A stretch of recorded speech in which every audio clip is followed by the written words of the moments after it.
तो आप अपने खराब रेखा को मिटाना चाहते हो कि रहने देना चाहते हो? जब खराब चीज को आप घर से बाहर फेंक देते हैं तो पिछले कर्मों के या इस कर्म में, इस जन्म में कर्म किए हुए जो रेखाएं हमारी बन गई है खराब, उनको मिटाने का एक ही रास्ता है, प्रभु का नाम। ध्यान देना, प्रभु का नाम जब हवा के साथ लगता है, टच होता है, तो सारी अनिष्ट रेखा श्रेष्ठ बन जाती है, श्रेष्ठ रेखा सर्वश्रेष्ठ बन जाती है। ध्यान देना, हर चीज का, इसलिए शक्ति के बिना हर चीज अधूरी है। ये जलेरी शक्ति है। जब शिव जी को जल चढ़ाओ तो ध्यान रखना, सीधे सीधे शिवलिंग पे जल कभी मत चढ़ा देना। पहले उनके गणों की पूजा करना। एक लोटा जल का भरकर पहले आप गणेश गोरा जी पे चढ़ाइए। गोरा और गणेश को एक साथ पूजन करना चाहिए। कभी भी अकेले गणेश की पूजा जिंदगी में मत करना। देखना, पंडित जी जब भी आपकी पूजा कराएंगे तो गणेश और गोरा दोनों की एक साथ पूजन कराते हैं। अकेले गणेश की कभी पूजा नहीं होती। गणेश और गोरा की पूजा करे, फिर नांदिया की पूजा होगी, नंदी।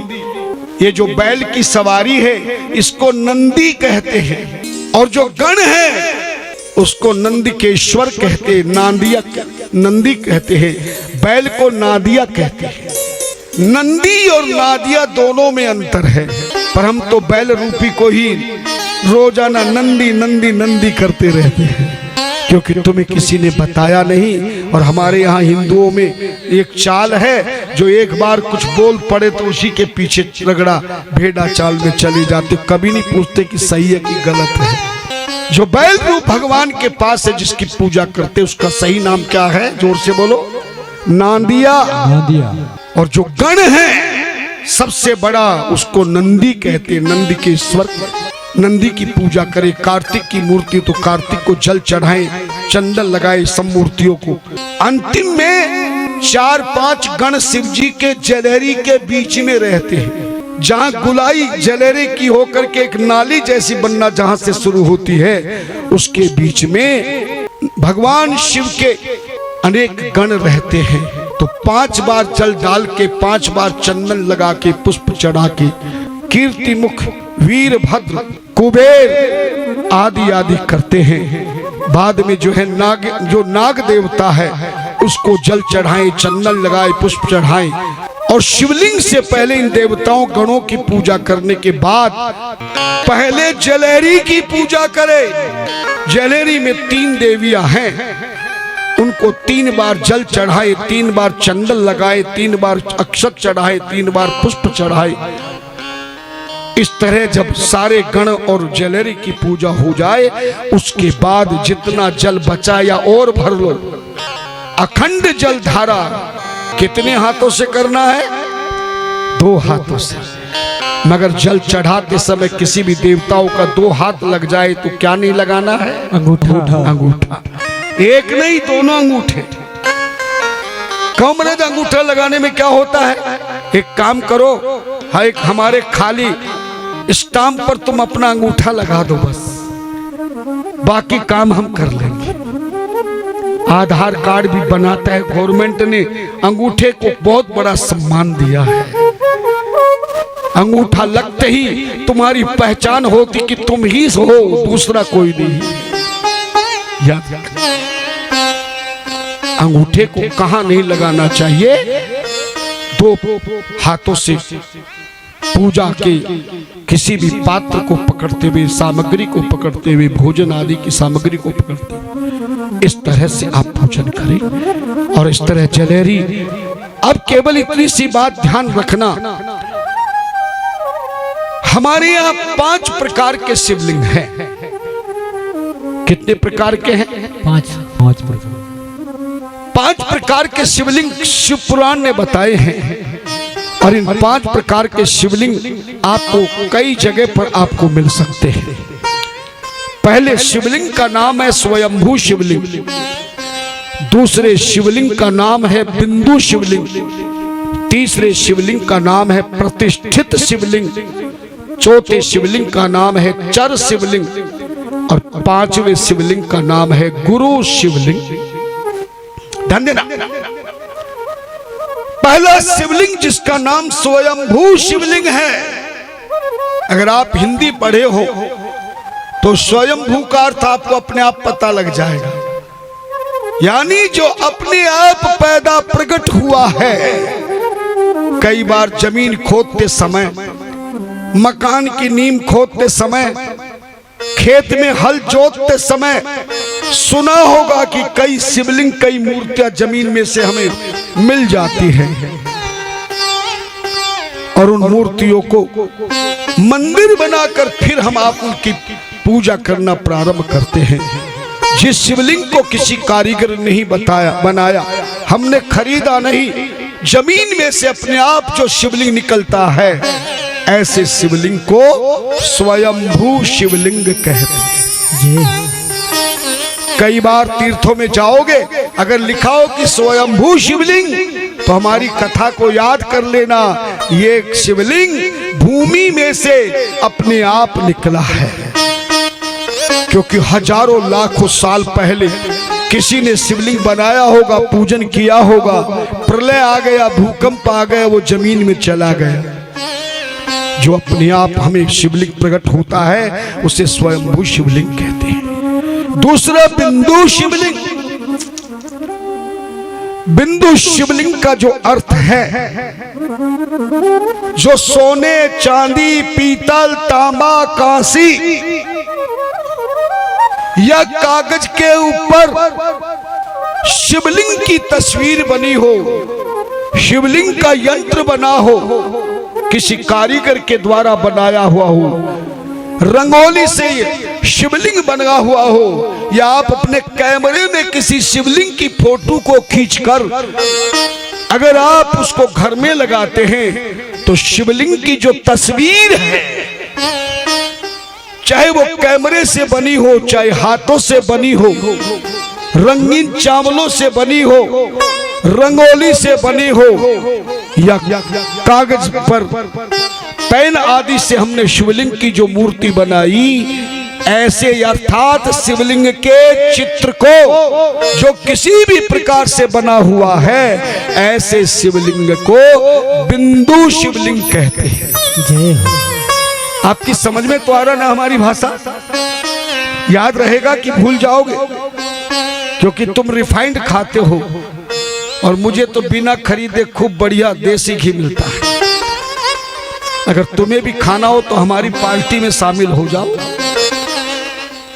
हाँ, ध्यान देना। तीसरा शिवलिंग है प्रतिष्ठा शिवलिंग। प्रतिष्ठित शिवलिंग या प्रतिष्ठा शिवलिंग, जिस शिवलिंग को कारीगर ने तैयार किया, चाहे वो पत्थर का हो, पारे का हो, स्फटिक का हो, अनेक प्रकार का, इन शिवलिंगों को शिव मंदिर बनाकर विद्वान ब्राह्मणों के द्वारा विधि विधान से, मुख्य यजमान के द्वारा समाज के संपर्क में, साक्षी में जो शिवलिंग मंदिर में प्राण प्रतिष्ठित किया जाता है, यानी जितने मंदिर में हम शिवलिंग देखते हैं, जिनकी पूजा करते हैं, ऐसे शिवलिंग को प्रतिष्ठित शिवलिंग कहते हैं। प्रतिष्ठा, प्रतिष्ठित का मतलब है स्थापना। ये तीसरा शिवलिंग हो गया। चौथा शिवलिंग है चर शिवलिंग। जो शिवलिंग आप अपने घर में रखते हैं, चाहे पत्थर का हो, स्फटिक का हो, पारे का हो, धन्यवाद,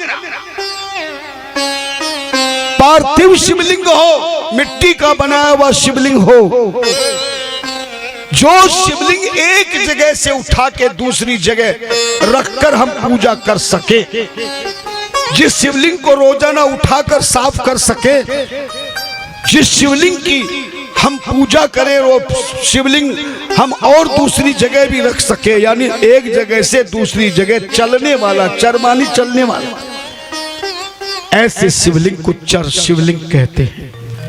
एक अंतिम शिवलिंग है पांचवा, जिसको गुरु शिवलिंग कहते हैं। गुरु शिवलिंग किसको कहते हैं? जो आपने दीक्षा लेकर, गुरु मंत्र लेकर जिसको आपने सतगुरु बनाया है, चोटी से लेकर पांव के नखूनों तक पूरा शरीर सतगुरु का वो साकार मूर्ति कहलाता है। ध्यान देना, क्या कहलाता है? उधर मत देखो, कुछ नहीं है उधर, धूप है, आने वाले हैं, उनके चरणों पे तुम्हारी नजर पड़ जाएगी। पता नहीं धोखे भी आए हैं कि नहीं। देखना है तो संत को देखो, ग्रंथ को देखो, मंत्र को देखो, पर षड्यंत्र को मत देखो। ध्यान देना। सो जी महाराज कहते हैं ऋषियों, हाँ जरा इसको, कई कोठरी हो तुम्हारे पास बिना ताले वाली तो इसको वहीं छोड़ आओ, ये कल से परेशान कर रहा मैं। बैठ के कथा सुन, तेरा कल्याण हो जाएगा। हाँ, बीच में ना खड़ा होना है ना कुछ करना। हाँ, डोंट डिस्टर्ब मी प्लीज। हाँ, और क्या करें? ध्यान देना। एक बात बता देना चाहता हूं, सतगुरु किसे कहते हैं और सतगुरु से मंत्र क्यों लिया जाता है? पुराणों में कहा गया है, शास्त्रों में कहा गया है, जब ये मनुष्य का जन्म होता है तो ये मनुष्य का मां के गर्भ से जन्म लेने वाला शरीर चाहे 80 साल का हो जाए, लेकिन मनुष्य शरीर को हमेशा 84 लाख शरीरों में सबसे गिरा हुआ शरीर कहा गया। कौन सा शरीर कहा गया है? गिरा हुआ अधम शरीर, नीच शरीर। और मैं नहीं कह रहा हूं, राम कथा कभी सुनी हो, रामचरितमानस की चौपाई पढ़ लेना, श्री राम जी के मुख से निकली भी चौपाई है।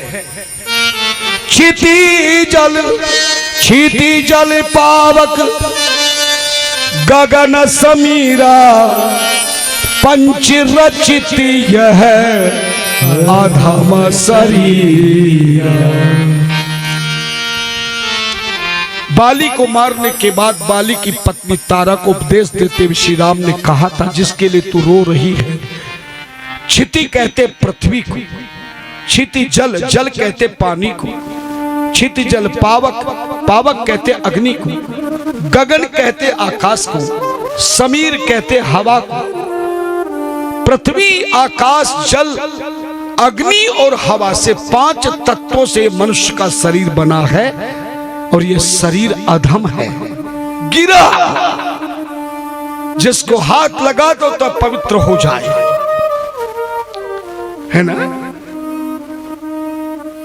अगर अभी भी आपकी समझ में नहीं आई तो मैं आपकी गांव की भाषा में सुनाता। जरा तुम्हें जवाब देना होगा, आवाज यहां तक आनी चाहिए, क्योंकि 3 दिन से प्रसाद तुम ही ले लो। चुप हो जाओ, बोले मत। हाँ, ना मुंह बोलना ना पांव खोलना, बस सुनता रहे, नहीं तो अपने साथ ले जाऊंगा। हाँ, ध्यान। और तुझे फिर जो राजनीति के मंत्री की गद्दी खाली होगी उसी पे बिठाऊंगा तुझे, बिना वोट। हरे हरे हरे हरे हरे हरे। ध्यान देना, जब किसी भी मनुष्य के घर में मां के गर्भ से जब ये मनुष्य शरीर बेटा या बेटी के शरीर में पैदा होता है तो जरा जोर से बोलना, हमारे घर की, बाहर की, तीर्थों की पूजा पाठ, जब तप, यज्ञ, हवन, अनुष्ठान, दान, तीर्थ बंद होते हैं कि चालू रहते हैं? बंद हो जाते। क्या बात है। और जब ये मनुष्य शरीर मर जाता है तो उसके घर का पूजा पाठ चालू रहता है कि बंद रहता है? बंद रहता है। और किसी के घर में गाय और भैंस बच्चा पैदा करे तो गाय भैंस जब अपनी संतान को पैदा करती है तो उसके घर में पाठ पूजा चलती रहती कि बंद हो जाती है? चालू रे। पक्षी कोई अंडा दे दे घर में तो पूजा पाठ बंद होती कि चालू होती? चालू। कोई भी जीव तुम्हारे घर में कुछ भी कर ले, कभी भी धर्म कर्म बंद नहीं होता, परंतु मनुष्य के पैदा होने पर भी और मरने पर भी सारा धर्म कर्म पूजा पाठ जप तप यज्ञ हवन अनुष्ठान आराधना साधना दान तीर्थ सब बंद हो जाए।